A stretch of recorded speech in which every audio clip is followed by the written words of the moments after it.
Puji Tuhan, Shalom. Sekali lagi Shalom. Apa kabar teman-teman? Saya berharap teman-teman yang ada di rumah dalam keadaan baik-baik saja. Hari ini kita akan memulaikan ibadah Youth Shine Generation. Mari kita fokuskan hati dan pikiran kita. Kita akan memuji menyembah nama Tuhan. Mari kita berdoa.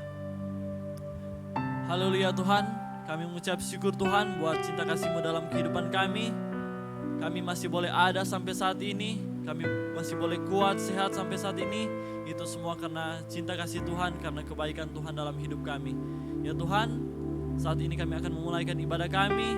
Tuhan kiranya menuntun dari permulaan sehingga boleh selesai dengan baik.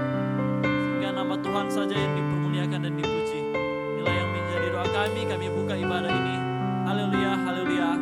Amin.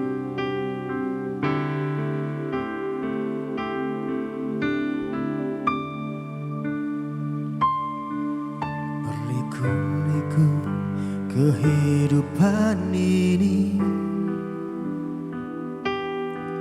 jalan mana yang harus ku lalui?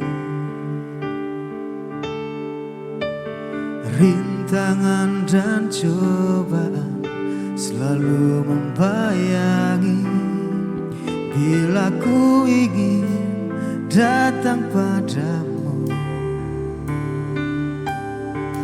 Ku layangkan pandang di awan-awan, sejenak anganku bertanya-tanya, dapatkah hati ini bagaikan pelangi setiap saat pancarkan damai?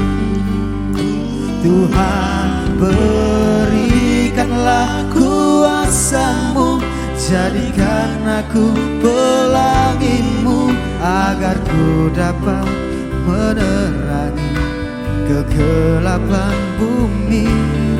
Tuhan, peganglah tanganku ini, bila mendaki bukit terjal, janganlah diombang-ambingkan iman percayaku.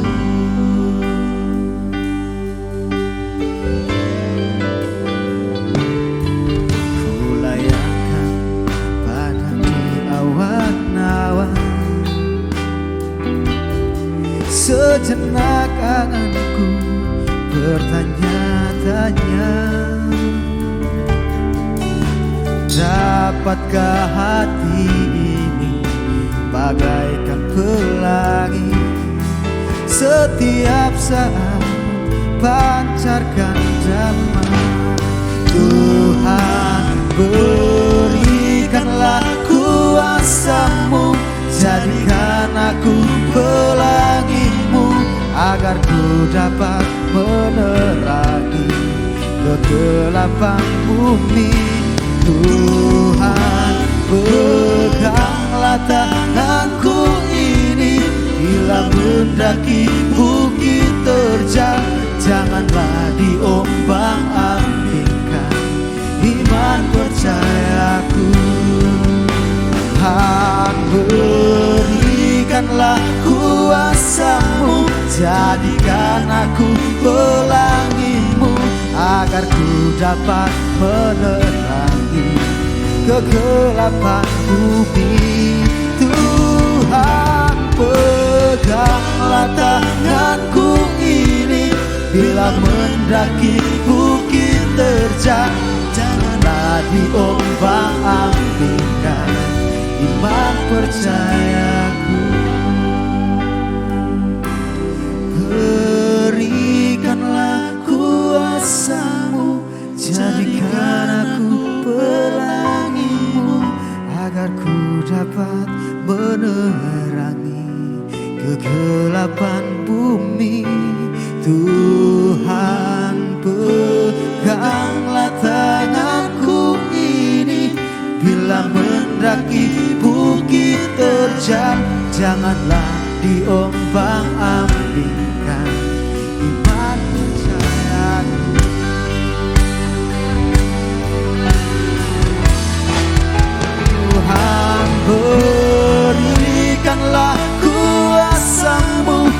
Jadikan aku pelangimu agar ku dapat menerangi kegelapan bumi.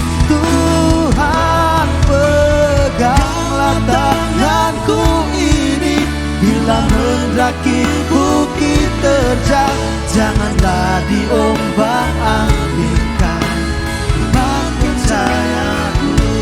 Tuhan, berikanlah kuasa-Mu, jadikan aku pelangimu agar ku dapat menerangi kegelapan bumi.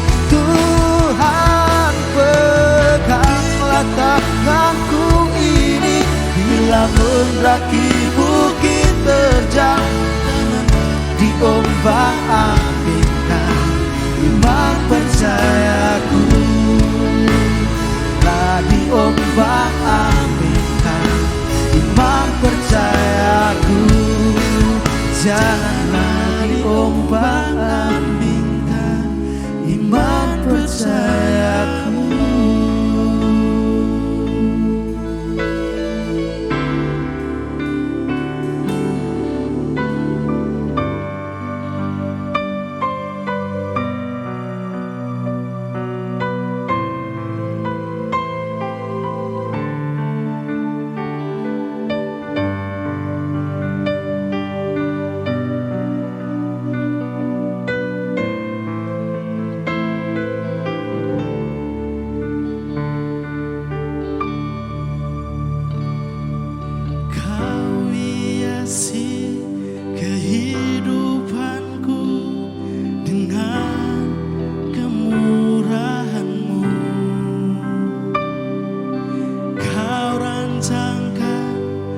Masa depanku penuh dengan harapan.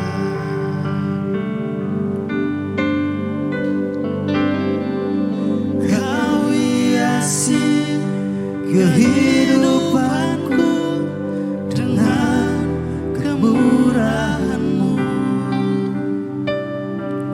Kau rancangkan masa depanku penuh dengan harapan. Aku ada saat ini, semuanya karena kasih-Mu. Aku hidup hari ini, semua berkat kemurahan-Mu. Terima kasih Yesus, Engkau sangat baik, teramat baik bagiku.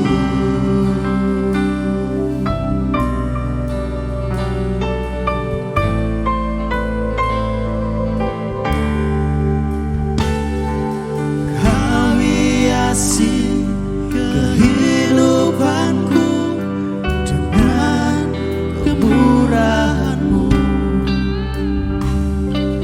Kau rancangkan masa depanku penuh dengan harapan. Aku ada saat ini, semuanya karena kasih-Mu. Aku hidup hari ini, semua berkat kemurahan-Mu. Terima kasih Yesus, Engkau sangat baik, teramat baik. Aku ada saat ini, semuanya karena kasih-Mu. Aku hidup hari ini,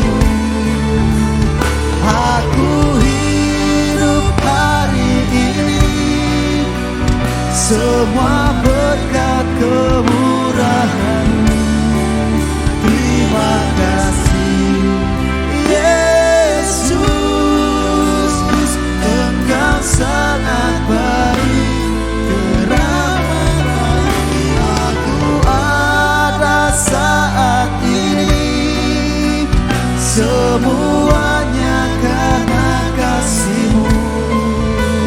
Aku hidup hari ini semua berkat kemurahan-Mu.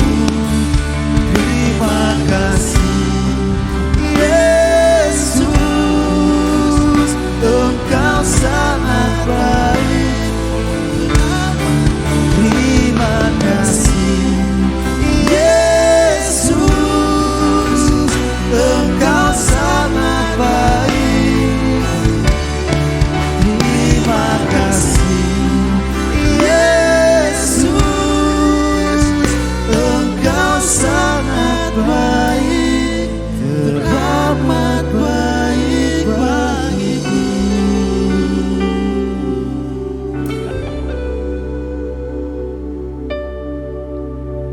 Mari kita satu dalam doa. Terima kasih Tuhan buat kebaikan-Mu yang nyata di dalam kehidupan kami. Engkau selalu menyertai kami, Engkau selalu menjaga lindungi kami. Pada saat ini Tuhan, kami akan membaca, kami akan belajar sebagian dari sabda firman-Mu. Biarlah Engkau menyertai hamba-Mu yang sangat terbatas ini dalam menyampaikan isi hati-Mu. Di dalam nama Tuhan Yesus kami sudah berdoa. Haleluya, amin. Puji Tuhan, shalom. Senang sekali bisa diberikan kesempatan untuk melayani teman-teman yang berada di rumah. Karena kondisi tertentu kita hanya bisa online, tapi itu tidak mengurangi sukacita. Amin. Dan di saat ini saya akan membuka di dalam Pengkhotbah pasal 11. Pengkhotbah pasal 11 ayat 9 dan 10 beserta Pengkhotbah pasal 12 ayat 1. Lembaga Alkitab Indonesia memberi judul Nasihat bagi Pemuda-pemudi. Ayat 9, bersukarialah hai pemuda dalam kemudaanmu, biarlah hatimu bersuka pada masa mudamu, dan turutilah keinginan hatimu dan pandangan matamu. Tetapi ketahuilah bahwa karena segala hal ini Allah akan membawa engkau ke pengadilan. Ayat 10, buanglah kesedihan dari hatimu dan jauhkanlah penderitaan dari tubuhmu, karena kemudaan dan fajar hidup adalah kesia-siaan. Lanjut, Pengkhotbah pasal 12 ayat 1. Ingatlah akan penciptamu pada masa mudamu, sebelum tiba hari-hari yang malang dan mendekat tahun-tahun yang kau katakan tak ada kesenangan bagiku di dalamnya. Nah, puji Tuhan. Tema khotbah saya pada sore hari ini yaitu nasihat Salomo. Nah, Salomo ini dia merupakan anaknya Raja Daud. Dia ini seorang raja yang dikaruniakan Tuhan hikmat begitu. Bukan cuma hikmat, dia juga dikaruniakan kekayaan. Kekayaannya itu lebih besar dari ayahnya Daud. Tetapi meskipun dia begitu pintar, meskipun dia itu penuh dengan hikmat, dia bilang begini. Di Pengkhotbah pasal 8 ayat 16, saya akan membacakannya buat teman-teman yang di rumah. Ketika aku memberi perhatianku untuk memahami hikmat dan melihat kegiatan yang dilakukan orang di dunia tanpa mengantuk siang malam, maka nyatalah kepadaku bahwa manusia tidak dapat menyelami segala pekerjaan Allah yang dilakukannya di bawah matahari. Bagaimanapun juga manusia berlelah-lelah mencarinya, ia tidak akan menyelaminya. Walaupun orang yang berhikmat mengatakan bahwa ia mengetahuinya, namun ia tidak dapat menyelaminya. Jadi Salomo ini dia tidak bisa selami apa pekerjaan Tuhan yang Tuhan kerjakan di dalam kehidupan dia. Meskipun dia itu penuh dengan hikmat, kaya. Begitu juga dengan Torang hanya bisa percaya kalau rencana Tuhan itu selalu indah ke depannya. Mungkin sekarang kita lagi struggle atau lagi berjuang dengan sesuatu, lagi ada masalah, tapi tetap percaya kalau Tuhan itu selalu menyediakan masa depan yang cerah buat kita. Kita harus pegang itu, kita harus pegang janji Tuhan. Nah, garis besar dari kitab ini, Salomo selalu bercerita tentang kesia-siaan. Kesia-siaan itu ada 15 kali dia bilang itu. Tapi secara garis besar kitab ini menceritakan kalau umur kita, kalau kehidupan kita ini cuma sementara di dunia ini. Sama seperti Salomo bilang kan di Amsal, hidup ini sama kayak uap yang saat ini ada dan kemudian tidak ada. Jadi hidup kita ini singkat begitu. Jadi meskipun hidup kita ini singkat, pastikan tidak kita sesali begitu. pastikan jangan kita sia-siakan. Alkitab bilang jeripayamu di dalam Tuhan tidak pernah sia-sia. Jadi kita lakukan hidup kita ini, kita berikan untuk Tuhan begitu, supaya tidak sia-sia teman. Kalau contohnya kita lakukan atau kita hidup untuk diri kita sendiri, itu istilahnya maaf ya, waste atau sia-sia begitu. Tapi kalau contohnya kita hidup untuk Tuhan, pasti tidak akan sia-sia itu. Nah di sini Salomo dia memberikan nasihat-nasihat. Dia juga itu karena dia berhikmat, dia pasti sering menasihati orang. Dia tulis kitab Amsal, Pengkhotbah, bahkan Kidung Agung, dia yang tulis itu. Nah di Amsal pun dia sering kali memberi nasihat, baik itu kepada orang tua, kepada anak-anak dan lain-lainnya. Nah di sini kita akan belajar nasihat Salomo lebih kepada orang muda begitu. Yang pertama, nasihat Salomo di sini ada 3 saya tulis. Yang pertama di ayat yang ke Pengkhotbah 11 ayat 9. Saya akan bacakannya. Bersukarialah hai pemuda dalam kemudaanmu. Biarlah hatimu bersuka pada masa mudamu. Dan turutilah keinginan hatimu dan pandangan matamu. Tetapi ketahuilah bahwa karena segala hal ini Allah akan membawa engkau ke pengadilan. Yang pertama nasihat Salomo yang Salomo berikan kepada anak-anak muda, dia bilang bersukarialah. Kalau dalam bahasa Ibrani kalau tidak salah saumak. Itu artinya kalau dalam King James Version rejoice, joyful. Artinya bersuka cita. Jangan di masa muda kita itu kita sedih-sedih atau apapun itu. Tapi di sini Salomo bilang orang harus bersuka cita. Orang harus bersuka cita meskipun orang itu ada masalah, ada tantangan. Kalau orang ada masalah tantangan itu buktinya orang masih hidup gitu. Kalau contohnya orang sudah mati, orang ada masalah dan tantangan begitu. Jadi ambil itu masalah dan tantangan, hadapi itu masalah dan tantangan, dan buat itu pelajaran supaya orang bisa lagi mengenal Tuhan begitu. Nah, di sini Salomo bilang bersukaria. Nah, di Alkitab pernah bilang hati yang gembira adalah obat, tetapi semangat yang patah keringkan tulang. Jadi ketika kita menghadapi segala sesuatu, ya bawa enjoy begitu. Memang terkadang di dalam satu waktu kita mungkin akan ada saat dimana kita berduka begitu. Mungkin seorang yang kita kasih dipanggil Tuhan, ya menangislah begitu, berdukalah. Tapi habis itu move on begitu.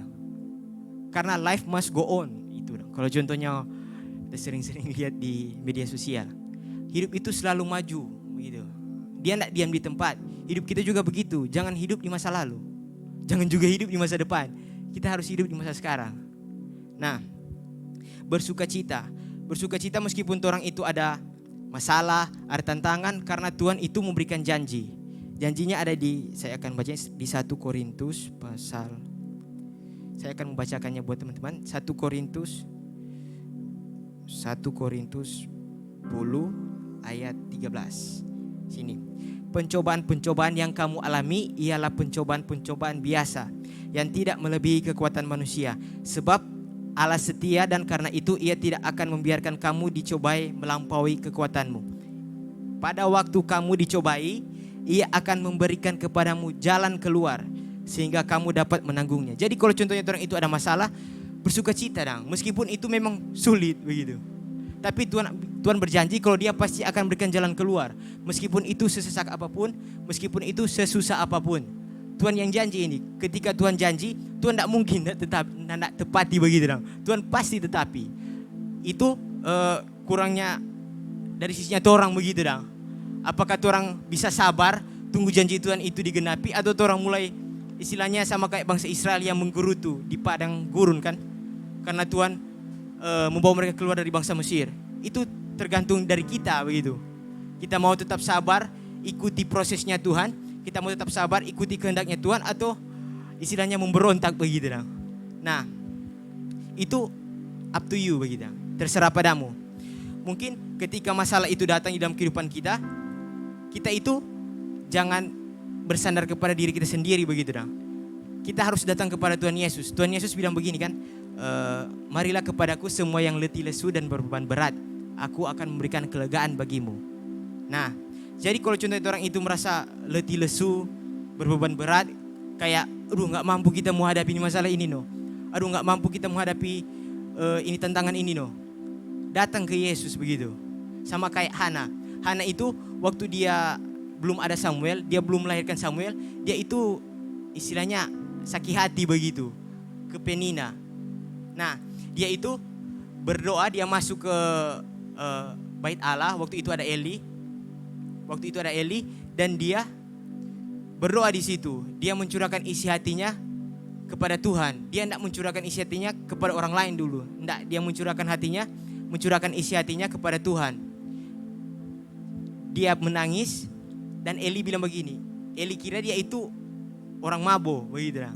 Tapi Hana bilang, enggak, kita enggak mabuk begitu. Jadi dia itu ketika dia ada masalah, dia datang ke Tuhan. Jadi istilahnya ketika orang ada masalah datang ke Tuhan, beban itu seolah-olah rasa lebih ringan dang. Karena Tuhan bilang di ayat selanjutnya, pikulah yang kupasang dan belajarlah kepadaku. Aku ini lemah lembut dan rendah hati. Jadi bukan cuma orang sendiri yang pikul itu masalah, ada juga dengan Tuhan. Jadi agak ringan begitu dang.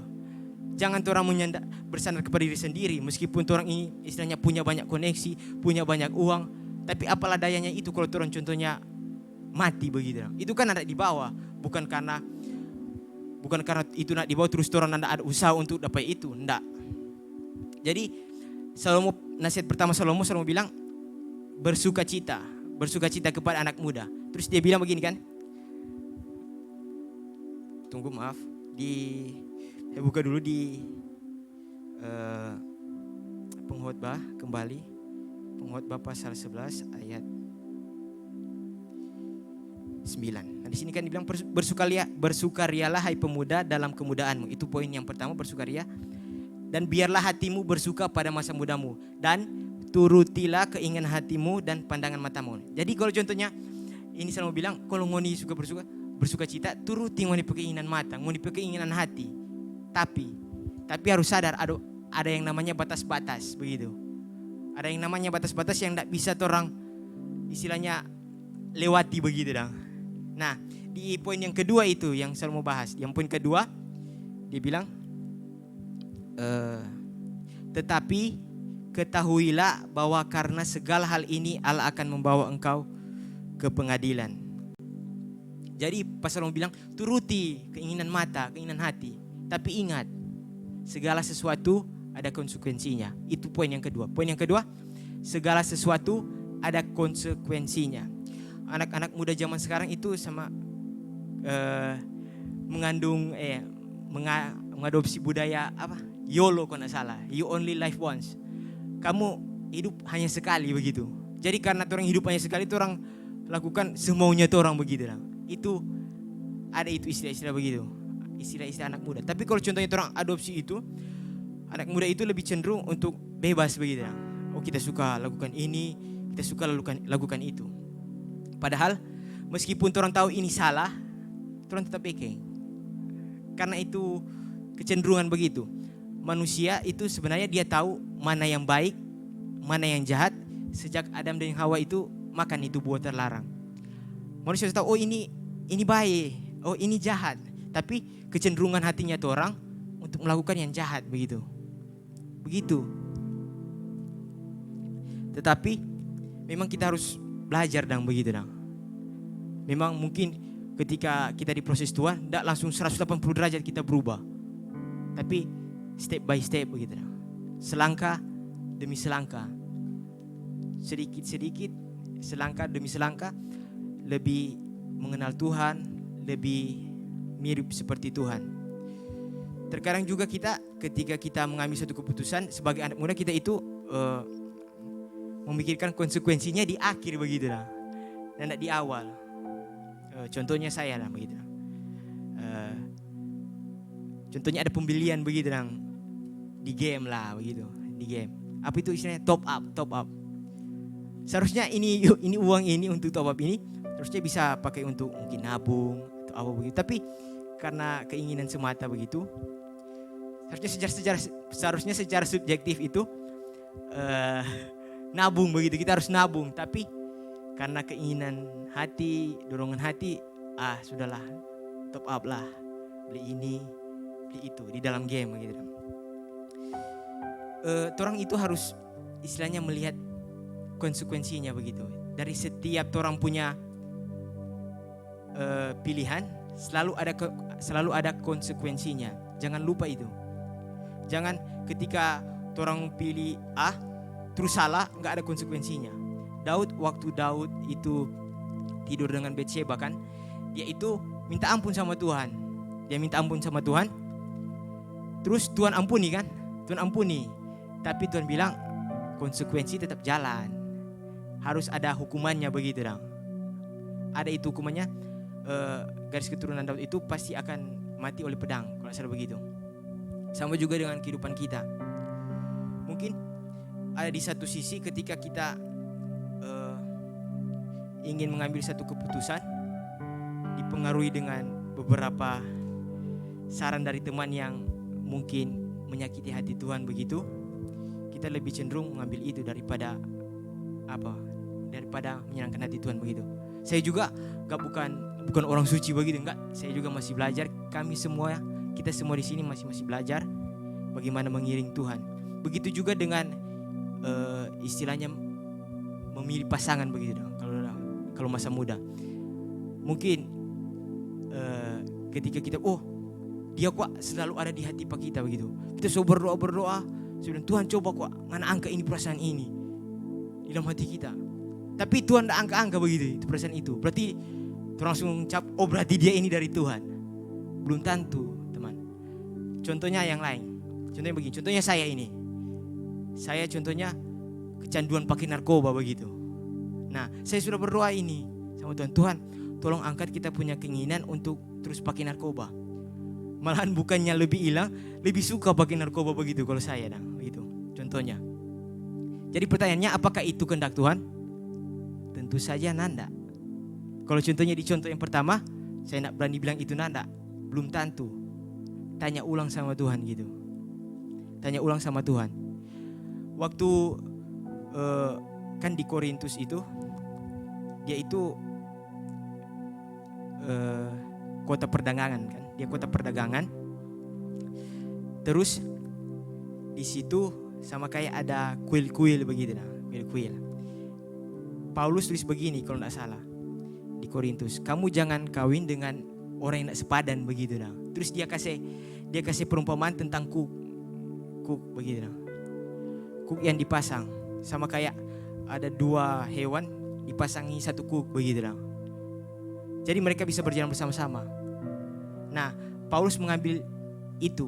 Paulus mengambil ilustrasi itu karena dulu di Korintus kan dia itu kota perdagangan. Kalau contohnya orang lihat dia punya catatan arkeolog begitu, di Korintus itu ada yang namanya prostitusi. Artinya ada orang-orang yang jual dia punya diri begitu untuk uang. Nah, waktu Injil masuk di Korintus itu, Paulus bilang begini, kamu jangan kawin dengan orang yang tidak sepadan begitu. Artinya gini, kalau contohnya orang pasang kuk di dua hewan begitu, orang otomatis jadi satu kan. Dan kalau contohnya orang pasang dua hewan itu, orang punya tujuan sama begitu dong. Kalau contohnya yang A, kan ada dua kan. Kalau contohnya yang A itu ingin belok ke kanan, terus yang B ingin belok ke kiri, itu enggak sinkron istilahnya gitu dong. Jadi kalau contohnya orang istilahnya cari pasangan begitu, minimal satu tujuan lah itu, yaitu minimal memuliakan Tuhan begitu. Yang lainnya tambahan. Kalau contohnya dari awal membangun hubungan enggak punya tujuan, tidak jelas maksudnya. Ini hubungan mau bawa kemana begitu? Mau lanjut kah atau tidak mau lanjut? Mau lanjut atau tidak mau lanjut? Jadi harus jelas begitu dah. Kalau contohnya orang apa pasangan. Tapi terkadang juga kita itu ketika orang minta sesuatu begitu, contohnya dari Tuhan. Tuhan kita inginkan ini, tapi Tuhan tidak kasih. Kita itu harus belajar dewasa begitu dong. Belajar dewasa dan mengerti kalau contohnya Tuhan itu tidak selalu kasih apa yang orang inginkan, tapi Tuhan itu selalu kasih apa yang orang butuhkan begitu. Karena Tuhan itu selalu pelihara orang. Tuhan bilang burung-burung di darat pun tanaman pun aku pelihara. Masa engkau tidak? Tapi jangan karena ayat itu orang jadi kayak malas-malas begitu dong. Burung-burung di udara pun orang cari makan, terbang sana, terbang sini, cari makan. Bahkan tumbuhan pun orang untuk bertumbuh ada usaha, fotosintesis begitu kan. Orang belajar dari SD lah begitu. Nah, jadi jangan karena Tuhan itu sudah pasti istilahnya memelihara, terus kitanya itu hanya ya udah malas-malas aja. Enggak begitu DP cara kerja. Sedangkan burung-burung di udara, sedangkan hewan saja, sedangkan tumbuhan saja mereka berusaha begitu. Apalagi itu orang manusia yang berikan hikmat, kan? Jadi segala sesuatu itu ada konsekuensinya, teman. Itu poin yang pertama. Apa nasihat Salomo? Yang pertama dia suruh orang itu bersuka cita. Yang kedua dia suruh orang itu tahu kalau segala sesuatu ada konsekuensinya. Dan yang terakhir, yang ketiga, saya akan membacakannya di Pengkhotbah 12 ayat 1. Ingatlah akan penciptamu pada masa mudamu sebelum tiba hari-hari yang malang dan mendekat. Tahun-tahun yang kau katakan tak ada kesenangan bagiku di dalamnya. Yang ketiga, nasihatnya bagi orang muda yaitu ingat Tuhan. Jangan nanti ketika ada masa sukar, ketika kita sulit baru ingat Tuhan. Hendaklah suka duka orang tetap harus ingat Tuhan. Suka duka orang harus tetap berjalan bersama Tuhan. Sama kayak pernikahan kan. Mau itu suka, mau itu duka, orang tetap berjalan bersama-sama. Bukan karena keadaannya yang menentukan orang itu boleh berjalan bersama Tuhan, tapi karena keinginan hati orang itu yang selalu bersandar, yang selalu mengandalkan Tuhan begitu dong. Di dalam setiap musim orang punya kehidupan. Orang tidak bisa berjalan sendiri, teman. Kalau contohnya orang sendiri pasti gagal begitu dong. Mungkin teman-teman, orang ada yang sana yang tidak takut Tuhan tapi dia berhasil. Ada yang sana yang sering menyakiti hati Tuhan tapi berhasil. Tidak usah urusi itu. Tuhan ada rencana begitu. Tuhan tidak perlu tahu rencana apa tuh, rencana Tuhan bagi orang itu apa. Tuhan tidak perlu tahu. Yang orang harus tahu, urus diri masing-masing dan tetap jaga hubungan dengan Tuhan, berjalan terus bersama dengan Tuhan. Itu mungkin orang harus belajar ketika masa muda ini harus ingat-ingat apa yang Tuhan. Ingat sama Tuhan, ingat-ingat apa yang Tuhan suruh begitu. Ingat-ingat apa sih yang Tuhan taruh visi di dalam hati. Tuhan taruh visi dalam hati kita untuk jadi ini. Tuhan taruh visi dalam hati kita untuk jadi itu. Berdoa sama Tuhan. Tanya Tuhan bagaimana kelanjutan. Tuhan bagaimana kita punya masa depan Ngamu tuntun kita di mana Libatkan Tuhan. Masa Tuhan tidak bicara? Tuhan pasti bicara. Tuhan pasti bicara mungkin lewat Alkitab. Mungkin juga lewat teman-teman sekitar, lingkungan kita. Tuhan pasti bisa memakai segala sesuatu sebagai sarana untuk berbicara kepada kita begitu. Nah, ketika orang ingat sama Tuhan, orang juga harus istilahnya ingat sama perintah-perintah Tuhan. Orang juga harus taat sama perintah-perintah Tuhan begitu. Saya ingat kalau tidak salah Yeremia itu dia pelayanannya itu di waktu bangsa Israel sebelum pembuangan. Bangsa Israel waktu itu makmur sekali. Dorang makmur. Dorang artinya berlimpah segala sesuatu dong. Tapi dorang pada waktu itu mendukakan hati Tuhan begitu dong. Dorang menyakiti hati Tuhan dan Yeremia bilang bertobat ngoni. Karena Tuhan akan datangkan penghukuman. Terus Tuhan bilang begini ke Yeremia kan. Yeremia, coba ngana beli ikat pinggang. Nah dia beli begitu. Habis dia beli, dia bilang sudah Tuhan, terus beli. Bagaimana? Tuhan bilang pergi di sungai yang terdekat. Saya sudah lupa sungai apa itu di Alkitab tercatat. Bilang gali lubang, terus taruh. Tambung itu apa? Itu ikat pinggang. Setelah itu pergi. Setelah itu Tuhan ingatkan, Yeremia ambil ulang itu. Yeremia datang, Yeremia ambil dan dia lihat itu ikat pinggang solapuk. Terus Tuhan bilang apa yang lihat? Dia bilang ini ikat pinggang solapuk Tuhan. Terus Tuhan bilang begitu bangsa Israel kalau tidak bersama kita lapuk, lemah. Terus Tuhan bilang begini, Yeremia pergi ke tukang penjunan. Terus Yeremia pergi, dia dengan taat ini loh. Dia pergi dan Tuhan tanya apa yang Anda lihat? Terus Yeremia bilang, aku melihat seorang penjunan yang seorang yang membentuk tanah liat begitu, sesuka hatinya. Terus Tuhan bilang, kalau dia boleh, aku juga boleh, begitu. Untuk membentuk Israel sesuka hatiku, begitu. Terus dia bilang lagi, yang terakhir kali Tuhan bilang, Yeremia beli Gucci. Yeremia beli lagi Gucci. Terus habis dia beli, dia suruh kumpul tua-tua Israel. Terus Tuhan bilang, Yeremia kasih pica. Ya dengan polosnya Yeremia kasih pica lagi itu Gucci itu. Terus Tuhan tanya, apa yang Anda lihat? Yeremia bilang, dia lihat banyak pecandang. Terus Tuhan bilang, begitulah bangsa Israel yang akan kubuat. Jadi dia mau kasih pica bangsa Israel begitu. Dan itu akhirnya akan terjawab di pembuangan. Di pembuangan nanti. Pembuangan Babel. Jadi teman, di masa muda ini, mari dong, orang hidup untuk Tuhan begitu dong. Mungkin tawaran dunia banyak begitu dong. Tapi ketika orang hidup untuk Tuhan, orang pasti bahagia kok. Tidak mungkin orang tidak bahagia. Tuhan tidak mendesain orang untuk selalu sulit, untuk selalu berduka, untuk selalu mengalami masa sukar begitu dong. Tapi Tuhan selalu merencanakan rencana yang baik. Mari dari apa ini Tuhan bisa belajar. Yang pertama nasihat Salomo yaitu untuk bersuka cita di masa muda. Baru yang kedua, Tuhan tahu kalau setiap pilihan yang Tuhan ambil itu di masa muda ada konsekuensinya. Baru yang ketiga, Salomo bilang, Tuhan harus ingat Tuhan, harus bersandar kepada Tuhan.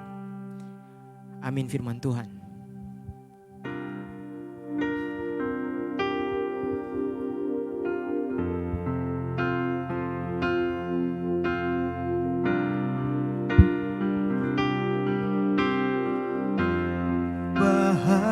Hatiku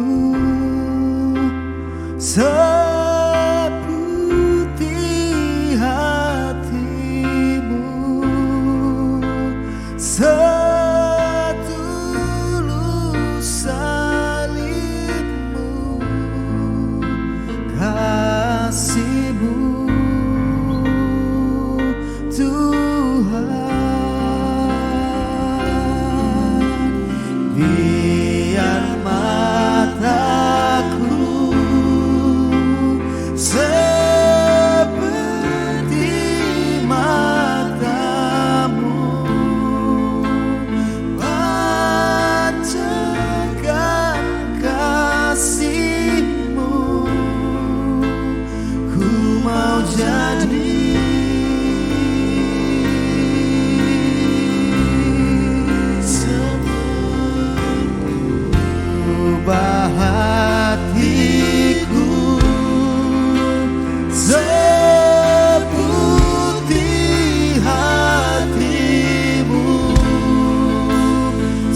berdoa untuk teman-teman kami, Youth Science Generation, dimanapun kami berada Tuhan, Engkau selalu bersama-sama dengan kami, Engkau selalu melindungi kami.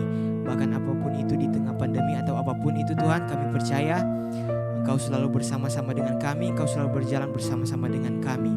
Kesehatan kami, kerinduan kami, apapun yang kami kerjakan Tuhan, Engkau selalu menyertai. Tuhan berkati juga untuk para leader, Kak Farel, Kak Wesley, Kak Pafras dan lainnya Tuhan. Biarlah diberikan hikmat, pengetahuan, urapan yang baru supaya bisa membimbing, memimpin kami semua Tuhan. Tuhan berdoa juga untuk Yesia Winangun, biarlah gereja ini bisa terus dipakai oleh Engkau Tuhan. Biarlah selalu ada pertumbuhan, biarlah kami selalu mengenal Engkau, bisa belajar mengenal Engkau di dalam gereja ini Tuhan. Berkati para hamba-hamba-Mu yang memberikan diri untuk melayani, Engkau pakai mereka lebih lagi Tuhan, baik itu di dalam gereja maupun di dalam keluarga mereka Tuhan. Kami juga berdoa untuk bangsa Indonesia kami Tuhan. Kami tahu Engkau sangat mengasihi bangsa kami, bangsa Indonesia. Biarlah bangsa kami selalu dalam kasih karunia-Mu Tuhan, selalu dalam perlindungan-Mu Tuhan. Meskipun kami saat ini sedang menghadapi pandemi, tapi kami percaya Tuhan, segala sesuatu masih di dalam kontrolnya Engkau Tuhan. Biarlah Engkau selalu menjaga lindungi kami anak-anak-Mu di tengah pandemi ini Tuhan. Biarlah kami tidak kekurangan suatu apapun di dalam menghadapi pandemi ini Tuhan. Terima kasih Tuhan, terima kasih. Saat ini ibadah kami sudah selesai Tuhan. Biarlah kami terus belajar untuk mengasihi-Mu, belajar untuk bersandar kepadamu. Di dalam nama Tuhan Yesus kami sudah berdoa. Haleluya. Amin.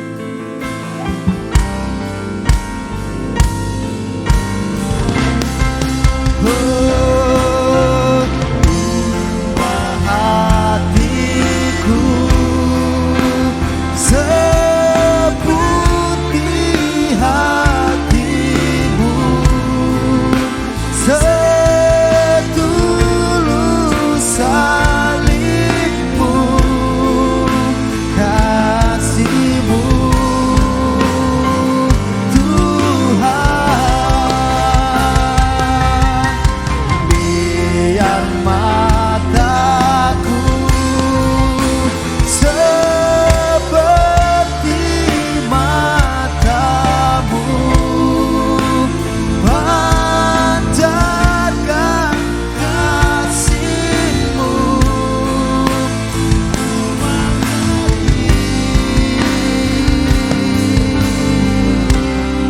seperti